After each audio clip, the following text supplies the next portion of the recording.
Darkcast Network. Welcome to the dark side of podcasts. Why does our mind want to control us so much while our heart remains giving and free?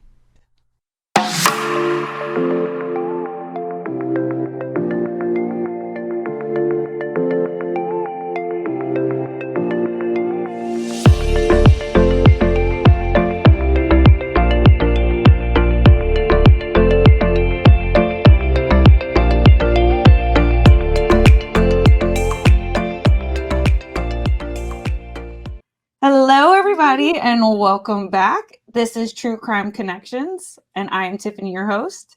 Today, we are learning about the nervous system. We are going to unravel emotional blockages and reignite our intuitive connections. With me this week is Natalie Bedard, and she is the founder of Lift Oneself. And welcome. Thank you so much for joining me. Thank you for having me, Tiffany. It's really an honor, and I'm excited to get into this conversation with you. And some people call me NatNat. So if you feel like you want to be playful, you can call me NatNat, or you can continue calling me Natalie too. I'll call you NatNat. So where did your journey begin? Well, my journey began 50 years ago when I was born, yet I think, I've had different types of awakening throughout this journey. One of the awakenings was my first child, which was back in 95.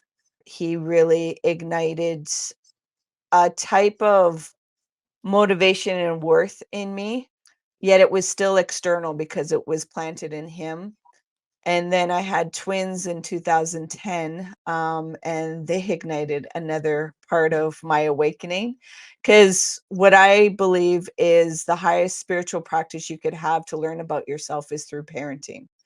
Because our children reflect things that if we're willing to see, we see. If we don't, then we just project and try to shut them down by, shaping them into what we think they should be.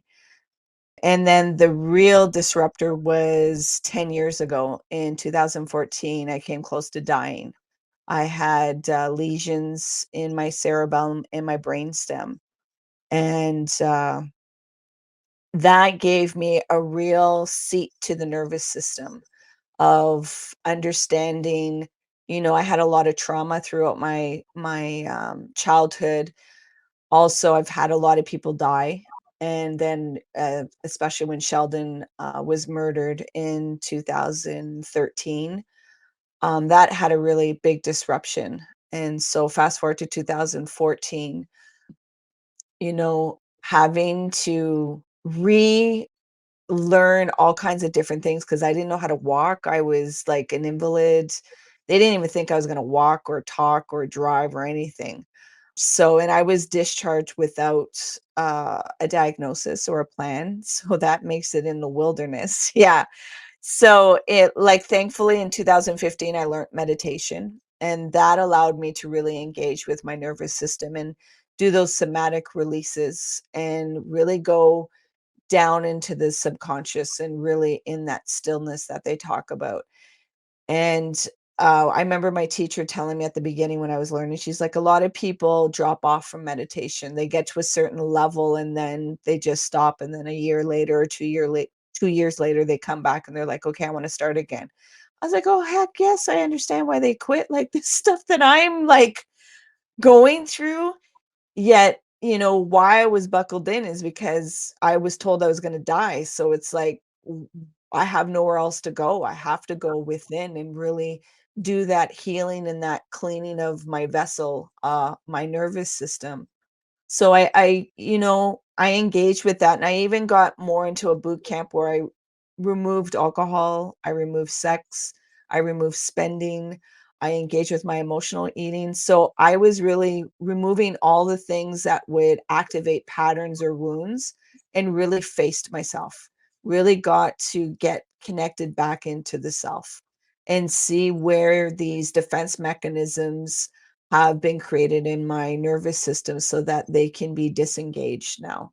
So fast forward into that, my body started to come back online. and this wisdom kept coming through.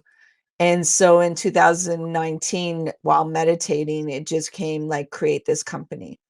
And I was going to put it in my name, yet the name came lift oneself. So it's like lifting the ego, which I see as the defense mechanisms of the nervous system, to come into that oneself and recognize you're connected into everything. And there's a power that's you can always access to, but we just get connected into this world of constructs and ideologies, and we forget to come back to our breath. And so then COVID hit, and then my friend was diagnosed with cancer, so holding space for those things. And now this year, it's like, okay, come back online, really promote, lift oneself, promote, what I have to offer in the healing space. And when people are willing, I really hold a sacred space of safety, because that's what the nervous system needs to open up. And then it needs that radical honesty to actually face yourself, to actually allow yourself to feel your authentic emotions and release all these things that you've been pushing down into your body. So that's a little bit of the gist.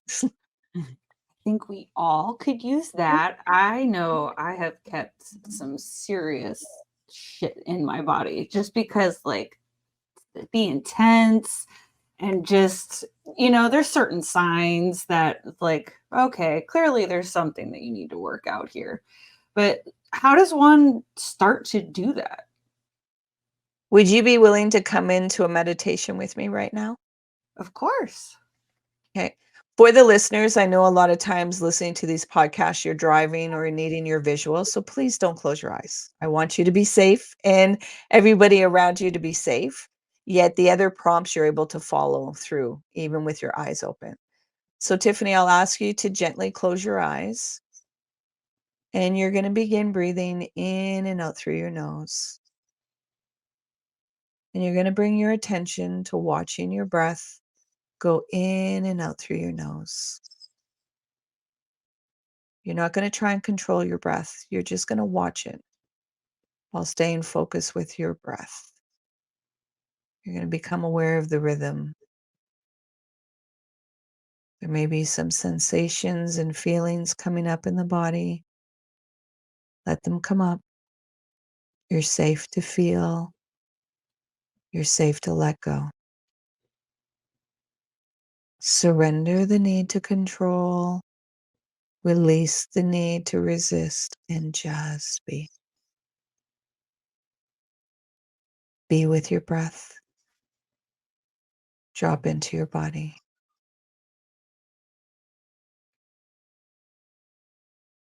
Keep your awareness on your breath.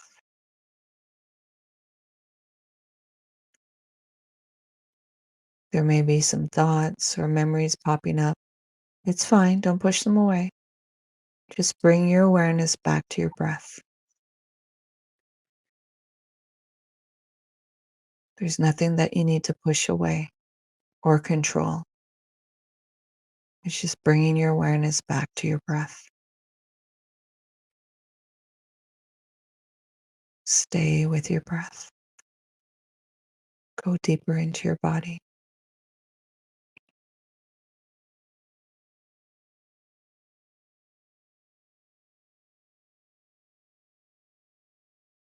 Stay with your breath.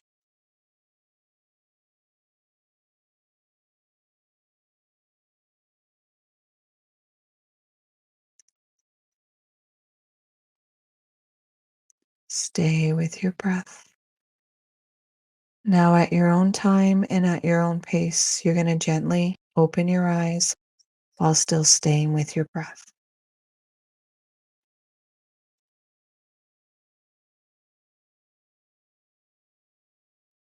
I feel relaxed. And that's the space I offer to people, is that relaxation. There's something with my nervous system that holds a sacred space that you can feel safety. That you're not in that hypervigilance or that, fight or flight. fawn or freeze of the nervous system. And in that space, then you can start, being honest with yourself, allowing curiosity to identify what is stored in my body. Why is there tension in my shoulders? Or why do I have a headache? Or why is my stomach feeling the way it is? Why is my knee hurting? All these signals that, we take medication or we drink or we, do things to numb rather than, okay, well, why is it here? What's present here that I'm not facing or I'm not feeling?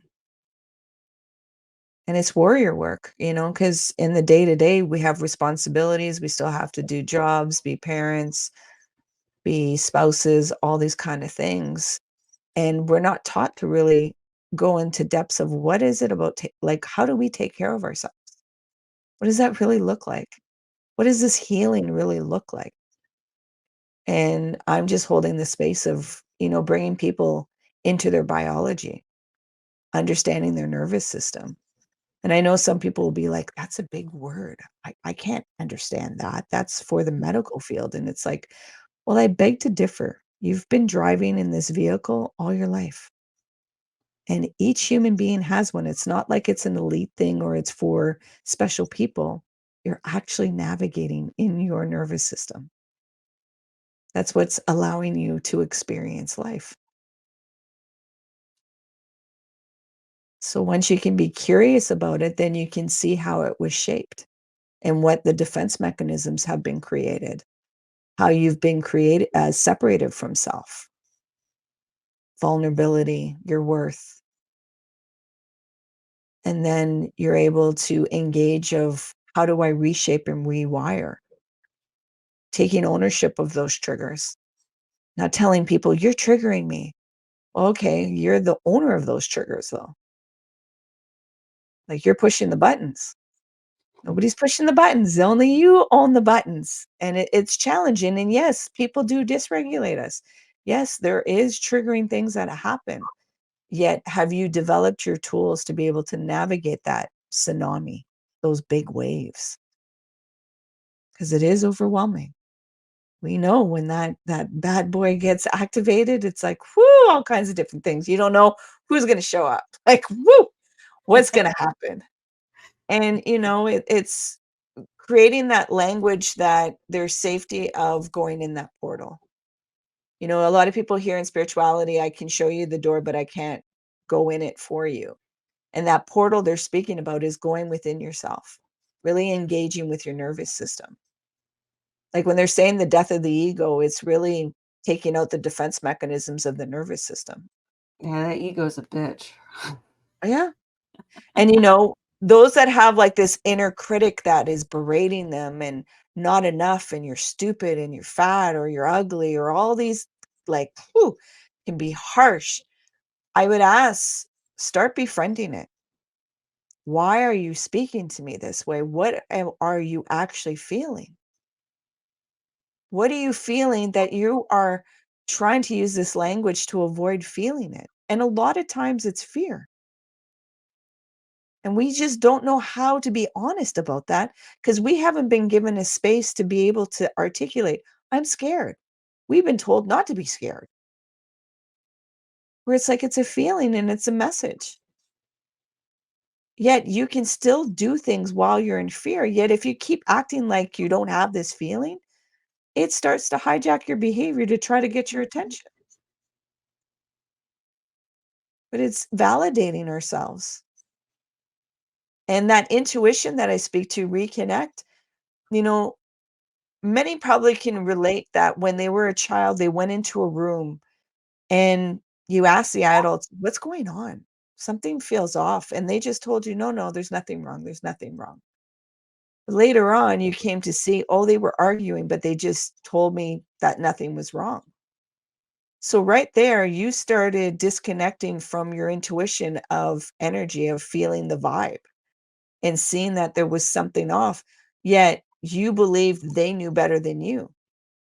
So you didn't listen to your nervous system, that intuition, because people didn't know how to communicate emotions in their conversation. Because we're feeling bodies that think.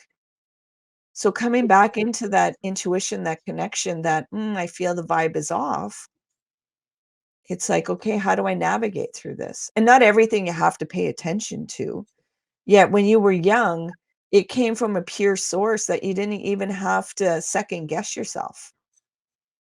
But people told you, no, no, that's not valid. When actually it was. Right. You didn't know any better. No. And you believe the people that were caretaking or adults that they had your best interest. So why would they tell you something? Why would they lie to you? And then you're Right. told to tell the truth and you don't know how to be honest because you were told, no, no, no, that's not the right way. So it's the irony. Tell the truth and be honest, but we've been lying to you all the time. Right. Absolutely. I just feel like we've come so far, like as a nation. Like back then, you didn't talk about your feelings. You didn't, you kept everything inside. You didn't tell people when you were upset. You might lash out or something, but nobody ever understood why is this person lashing out or why do they do the things they do. And now we're starting to realize that everything that we do, there's a reason for it. Mhm. Absolutely. And I get like asking the whys, it takes time. And what we've created in the society is nobody has time. And nobody has time for emotions. Nobody has time to hold space to allow there to be some processes. Productivity and go, go, go, and let's go. And that's where we have to interrupt. And that's why, you know, with my clients, the thing that's embedded in our sessions are meditation. Like what I just held for you, I usually bring my clients into a longer meditation so they can really regulate and get into their body and then, be radically honest to present what is it that they've been holding on to and that they need to release. And sometimes it's just we sit in silence because a lot of us, we don't even know how to just hold space and just be in this stillness. Right. A lot of times people don't even understand why they are the way they are themselves. It takes something for that aha moment, and you're like, oh, that makes so much sense. Exactly. Exactly. And so I'm just holding that space for people to have that verbiage because I remember and I still go through it when you're in an experience and you're like, I just can't put words to what this is that I'm experiencing. And then when you finally have the verbiage, it just click, click, click, click. And it's like, oh my gosh, that's what that is. And it just feels a sense of empowerment because then you can communicate it out. Yeah, when you're not able to communicate what you're experiencing, oh my gosh, the stories and the things that go on in your head and the frustration. Oh my gosh. Yeah, I was my own worst critic for very, very, very long time. I've been learning to change the tone in my head to a more loving, accepting one, but that took a lot of time. Yeah. And when the critic comes up, like you said, you're using a loving tone. That's the befriending. And I would even take it one step further of asking yourself, what are you feeling, Tiffany? What are you actually feeling that you're not allowing yourself to feel? What is trying to come up that you just are like, no, because some of these dense emotions like fear and sadness and like deep grief, they stink. They feel awful. Like, I don't wanna feel this shit. I don't. Yet, like, the coin phrase that I use is process your shit. No garden can be vibrant without manure, and life is going to have some shitty moments. There's no escaping it. There's pain in life. I know we have a big aversion to pain and anti-pain this and anti-pain that, yet, if you don't go through the pain, you're gonna gather a whole bunch of suffering. And then you're still gonna have to go through that same portal of pain with a whole baggage of suffering. So face the pain. It's warrior work though. Yet when Yes. you can engage with your nervous system, then you understand your defense mechanisms and you're not berating yourself. You're not attacking yourself. You're like, oh, here's protection again, trying, and I'm not feeling some big emotions. And a lot of times, we have this false narrative that we can control things. Yet, if we really sit in this, there is no control, and we're in the unknown and uncertainty all the time. But we create these constructs to kind of appease ourselves. But when you're in the I don't know, it's very empowering to be in the space of I don't know. Yeah, when you told me you don't have to control everything, I'm like, how did you know? I know the nervous system. I've sat with it. I've sat with it. And, a lot of times people, which fascinates me, because a lot of people will be like, why are you in my head? Like, get out of my head. And it's just, I know that the language of the nervous system. And so it's like, okay, I'm in your head to show you that you can see yourself and just shift your perception of it. Rather than trying to beat it, befriend it. Why are you here? What am I avoiding? What are you trying to protect me from? I love that. Befriend it. Don't run from it. I mean, it's not going to go away if you run from it. It's not. People think they can bury that stuff so far down. It's coming out eventually. It might not be tomorrow, might not be next year, but that bitch is coming back up. Sometimes comes up with illnesses, Yes. and we And wonder why. disorders. And yeah, I have an autoimmune, and I have a feeling that's probably from undealt with trauma. What kind of autoimmune?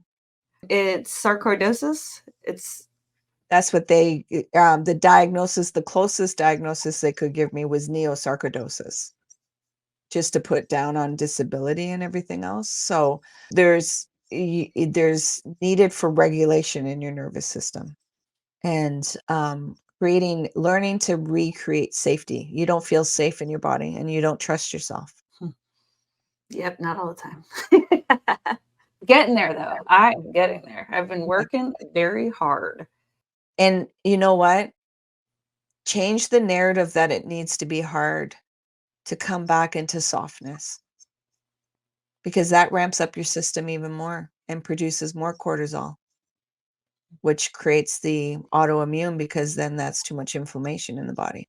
So that hard is another kind of addiction for the physical, because there's, you know, to give them, when people come out of a violent relationship and then they come around people that kind of feel boring, and then they want to get into fights with them, but the person's like not engaging, but you want to rustle and tussle, and you're not understanding logically, like, why would I want to fight this person that's being so kind and gentle with me, and not understanding, like, why won't you argue with me?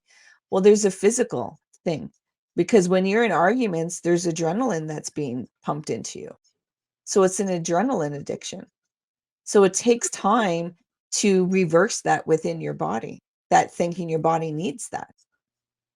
It's a literal addiction. Like, that's why there's high risk where people are speeding or jumping out of planes or all this, because they want that adrenaline rush. Or And you the go back to that abusive relationship because that was your normal.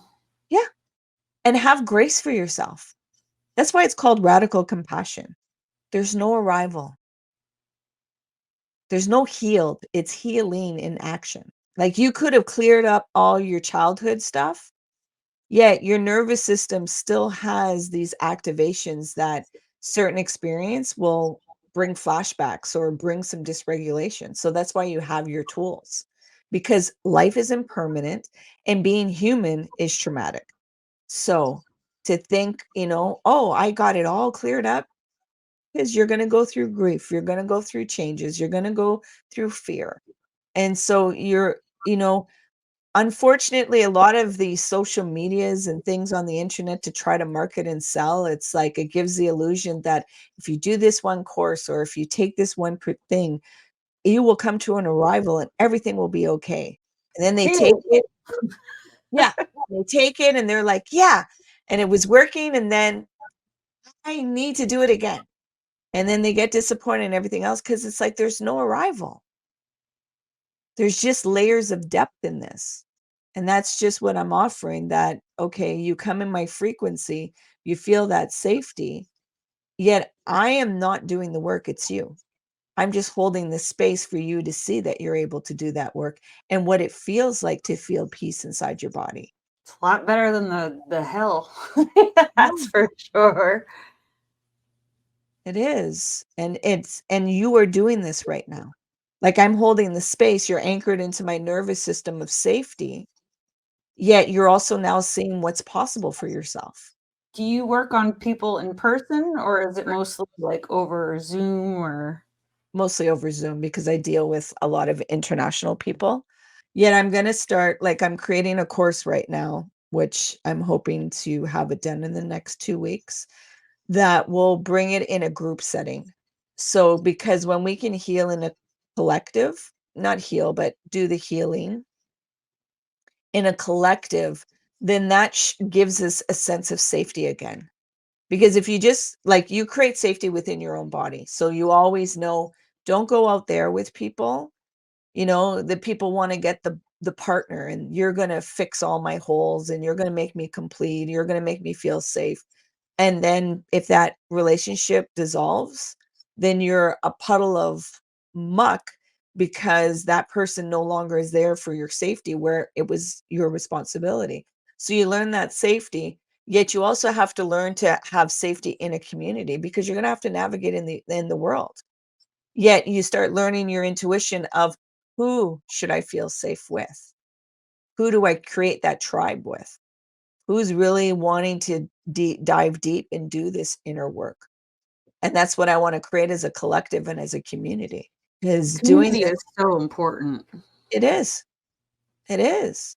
And giving us all, because I may be on a high, you may be on a low. So we help each other, remind each other, wait, you're the light. I know it feels dark right now, yet you're forgetting you're the light.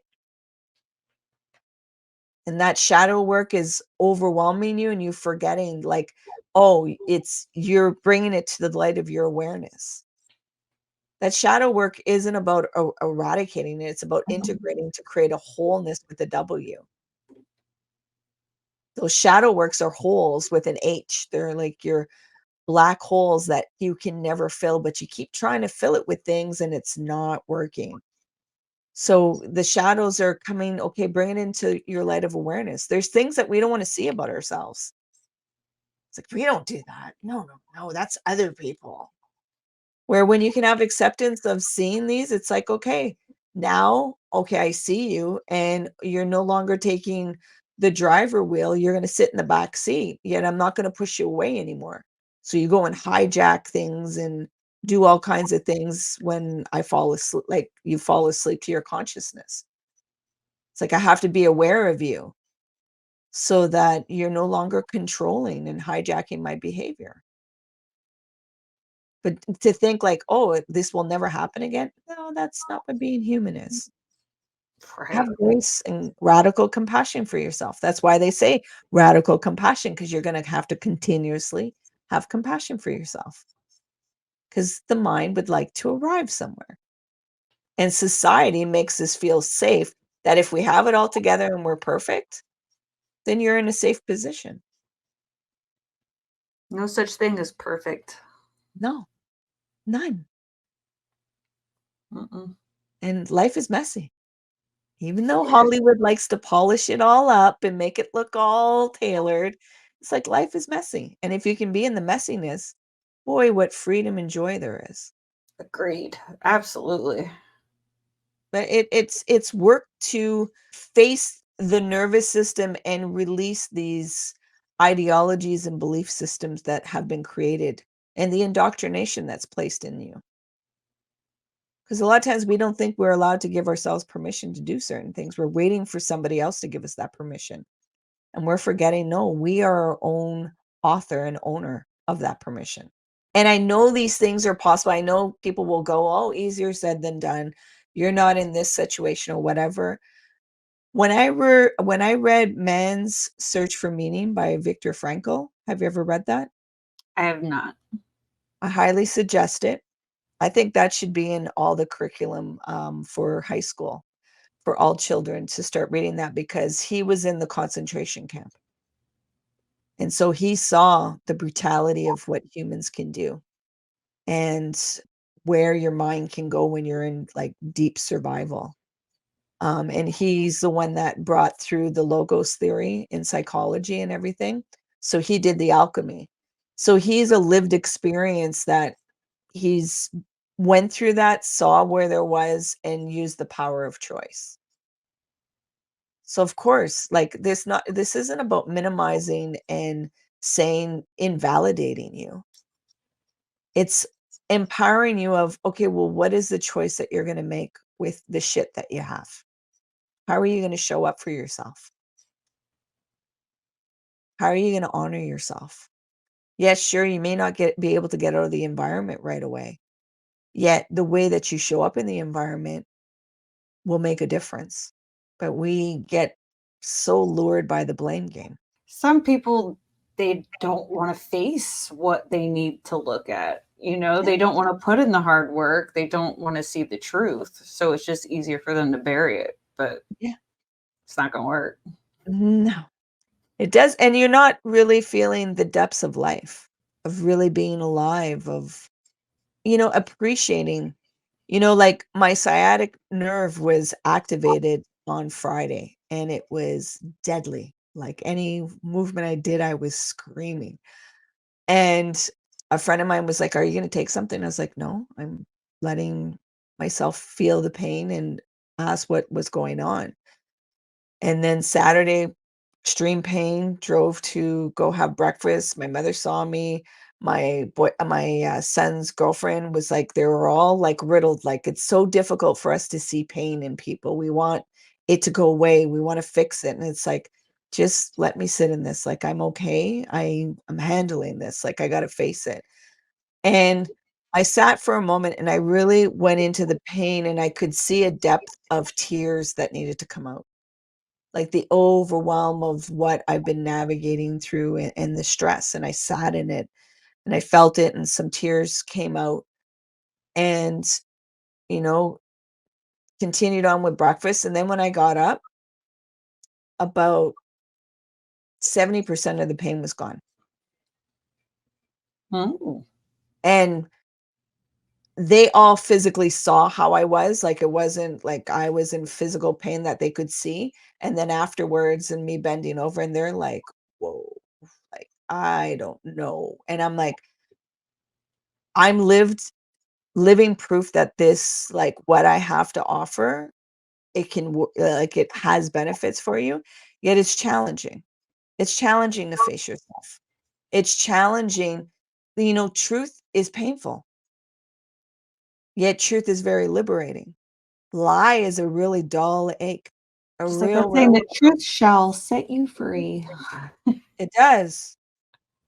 In that freedom, though, you're going to grieve because the illusions that you thought were controlling you, you come to see, oh, it's me. I'm the hero. I got to take responsibility. I got to be accountable. I can't offload that to anybody else. So there's grief. And I think that's another part that's missing in the dialogue is the grief aspect. Like, everybody wants change and transformation and then wonder like, oh, why is this so daunting and hard? Well, did you grieve? Have you held a space for like mourning and grief? It's like, what? No. Like, well, of course. Like, what do you think the self-forgiveness is? You have to see certain things that you've tolerated, that you've allowed, that you've done to yourself. You don't think there's going to be grief in that?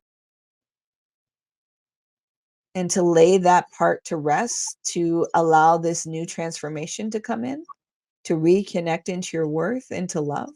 There's some Yeah. grief. I mean, that goes right back to you can't love anyone else until you love yourself. It's just, it goes all the way around. We're looking for safety in other people the majority of time. We're looking for validation until we really hold the space of like, oh, I am love. I am that feeling and sensation. And what is it that I'm wanting in a person? Like, what is this relationship? What is this marriage? Really, what is that?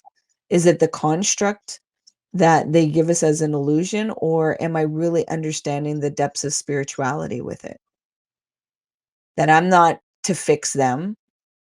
They're holding space for me to always remind me to work on myself, and I'm holding space for them to work on themselves. and then the two of us can meet. But while I'm doing this work, you're not going to separate. You're going to be able to hold that space and show me that I'm worth being involved with, being loved in this work, in this process, that there's encouragement, there's empowerment. We don't even know, like the majority, myself included, that I keep learning is communication. You don't even know how to really communicate. We Yes. don't. We, As a society, holy fuck. like, we really don't. Because again, that honesty piece isn't there. We've been taught to lie.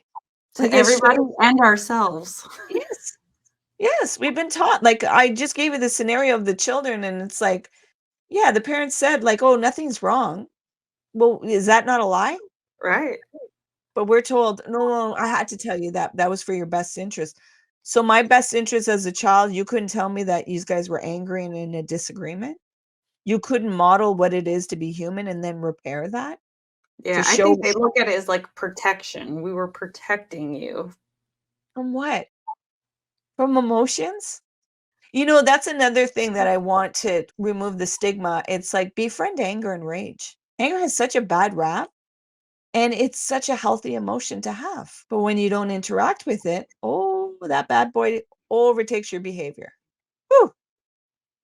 Yet, when you can interact with the anger and listen to it and feel it and better understand it, it's a totally different, you're able to tap into that energy. And rage, like the things that we experience, you don't think you're going to howl and scream and want to bellow? Like when you've gone through significant pain and if you've gone through some like depths of trauma, you don't think that you're going to need some nights to just freaking rage and scream and let that out and not need it to need meaning and polish? Like it just needs expression because the experience that you went through doesn't even have any meaning. So the same way that you experience it is the same way that needs expression of just rage and let that out. So you're not storing it inside you. Right. Yep. Because all it's doing is causing issues within your body. Mhm. Yet, are we as a society, I know that we've, matured a lot and that we're growing, yet the emotional intelligence, the younger generation, they're like, I'm telling you as it is, like I'm talking about my emotions. You're not even placing that stuff on me. Yet even in that, it's like, okay, there's, a part of no filter, yet you still have to be socialized. Like we still have to interact as humans and know how to navigate through things. And so, okay, well, where's the dialogue of these emotions? And how are we interacting with our nervous system? But I thank this younger generation of disrupting things. Yet we still got a process right now where there's a lot of adults that have power of things and they're making a mess of things. It's an And understatement. yeah, and I'm like, when are the adults actually going to show up? Because all I see is a bunch of children needing a lot of traumatized children that are needing power to feel safe and a sense of validation. Yep. But it's like, when are the adults going to show up? Because this is a shit show, a real shit show. Like you can't even see like my mind gets blown more and more of the way humans can interact and treat each other. And I'm part of that. I'm not outside of that. Because if one human can do something, that means all of us are capable of doing it. But a lot of people want to be, oh, that's the other people. Those are the evil people. And it's like, if one human can do it, that means all humans can do it. So reach into the collective of holding space for that and accessing, wait, I understand that the people want to say the world needs a reset or the world needs to change. And change only comes from within. So a call to action, are you actually doing your inner work? When you wanna go save the world and save all these big people, it's like, are you able to even talk to your neighbor? Are you even able to give your neighbor a cup of sugar, or do you even see if there's any issues or problems with your neighbor? Because I get it's much easier to clean somebody else's house than it is to clean your own. So if I go all the way across the world, oh, that's much easier and it's much better. Yet that change that everybody's looking for is within themselves. But it's daunting to do that inner work. Yes. You need to do it. And then it'll be better. Not me. I don't need to. No, you need to. It's like the changes within us. Because Right. be a parent, you know you can't control your children. Like, can you just do this and that? And yeah, you can use fear tactics and yeah, they'll like certain things will get done. Yet, what did they learn? Did they embody it? Are they gonna actually be doing the things that you've said? Or could they learn it in their own way? But yeah, you try and control, you barely can change yourself at times. Like Right. control your behaviors and shift these habits and patterns, you know better, yet to access the action to it, it takes a lot of discipline that changes within yourself. Absolutely agree. Change starts within you before you can try to help anybody else. Help yourself. Yeah. Love yourself. Be Mhm. kind to yourself. Some people don't even know what kindness is towards themselves. Yeah, it's sad. Because one of the things I tell I leave people with, remember to be kind to yourself. And when I hear people saying, well, I'm trying, I'm like, okay, or I'm trying, but I'm being kind to others. I'm like, okay, well, if you're trying to be kind and everything comes from the inside out, what are you really offering to other people? If you're not able to be kind to yourself, what are you really giving to other people? And that lets them reflect a little bit. Reflection is good. It is. It is. Because it interrupts some of our patterns of, okay, well, I can't do that for myself. I can give it to somebody else. Yet everything comes from the inside out. Right. So if you're not able to hold that kindness for yourself, then what are you actually giving to other people? Shit. It's one of the stages of the nervous system, the fawn. So we people please, and we know how to contort ourselves and to do things for other people just to have a sense of belonging or safety. And then that just becomes this embodiment that you just keep doing this because that's what you're supposed to do. Not really seeing, is this really what I need to do? Right. Some people are doing things that they don't even know why they're doing it. 100%. Totally agree with that. But it's a lot, like, to interrupt those things and recreate your own script, your own narration. Rewrite your history. Yeah. And, like, unfortunately, meditation, where, like, the theme that I've been hearing a lot is a lot of people didn't come to meditation because they were told, like, to shut off their mind. And I can't shut off my mind. And it's like, you're not ever supposed to shut off your mind. You're supposed to allow yourself to come back into your body and see that you're not part of the nervous system. You're not part of the mind. There's another space, but you're just letting go of the identity of being the mind. But unfortunately, some people get turned off because they're like, I could never shut off my mind. Of course, you're not supposed to, or you'd be brain dead. Like the Right. way these things are taught, then people aren't able to access the tools properly. I think I had a guest once tell me that she was able to shut off her mind. And I was just like, I wouldn't know what that would be like to sit in absolute silence. But that makes sense. Like, are you supposed to? You can. Like, I go there often. It's that I now know to not be identified with the mind and the nervous system, that I can drop into that abyss of stillness and just allow that nothing and everything to be in that space. That takes, regulating the nervous system to allow yourself to like go through this force field and then just like you know quantum physics? Have you seen the Ant-Man, the movie? I have not. No, okay. Do you know quantum physics? I know the Big Bang Theory. Okay. So like just imagine, okay, you know how you see that the shuttles go through the Earth's ozone layer and stuff like that, Yeah. and they need to have a force to like get through that. Well, the nervous system has this like activation, so it doesn't let you get past that.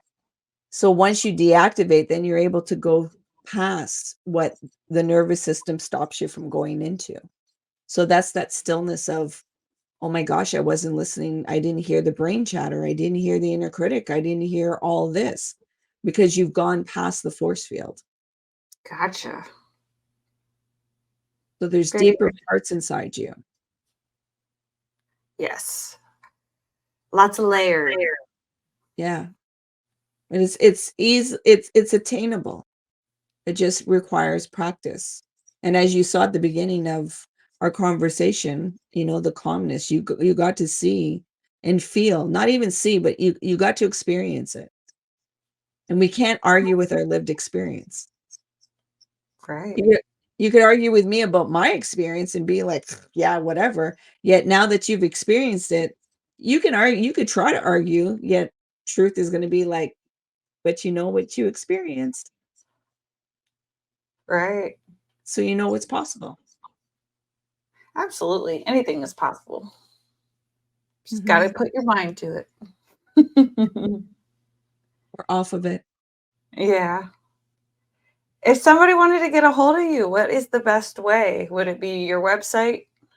Yeah. Yeah. My website's liftoneself.com. I'm also on the social media under Lift Oneself. So I leave video content like content and affirmations or meditations. And I do that. I also have a podcast called Lift Oneself. I do that because I want to give as much free content out there too for people to engage with this healing and understand their biology. And so they can send me a DM. And if people want to work with me, I do one-on-one right now. Yet, like I said, I'm creating course content to create group structures, and that will be out soon. Yet they can get into a 15-minute discovery call with me to see, you know, what I have to offer if it aligns and if we're able to work together. Because there needs to be this willingness. And sometimes, you know, you're just not able to work together. So just because I have this gift, I also have to see, is there a willingness? Because I don't want to take advantage of somebody and, you know, they're spending money and they're just not getting it. And it's like, well, that willingness needs to be there. Because yeah, I'll hold space for you and you'll feel great. And then once you leave me, you're like, wow, what the heck? So it's almost like a high off of something and then it's gone. So it's like, I want you to be able to, you know, use the tools in your everyday living and, you know, be in the lived experience, do the practical work in that. So yeah, they can reach out. And for your listeners, I've created a 10-minute meditation. So they can go to liftoneself.com/gift, GIFT, and they'll just have to subscribe and then they'll get an audio and you can download the audio if you need to, but it will be on a website that you get that 10-minute meditation with me. Awesome. I'll make sure I put a link in the show notes too. Okay. Awesome. Was there anything else you wanted to add before we close? I want to thank you, Tiffany, for this beautiful conversation and allowing me to ramble and to speak. I hope that there was insights and information for somebody to begin their curiosity and their journey, you know, coming back home, back into their body, back into the self. And I want to thank you for the podcast that you're creating in this space. It's truly appreciated. Thank you. I appreciate that. Awesome. Well, then, thank you so much, NatNat. Thanks, Tiffany. And please remember to be kind to yourself. I will. It's work in progress, but I've gotten a hell of a lot better. So I'm on the right track. I think we all know somebody who can benefit from this episode. Please make sure to share it with them. And thank you guys so much for listening to my podcast. This really means a lot to me. If one of my episodes has helped you in any way, I would really like to know. It's important for me to know that the work that I'm doing is actually helping people. If you want more of me, make sure to subscribe to my YouTube channel and follow me on Instagram and TikTok. If you or anyone you know is in need of national hotlines, please go to truecrimeconnections.com.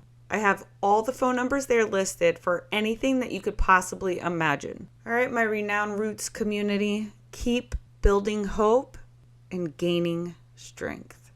Until next time.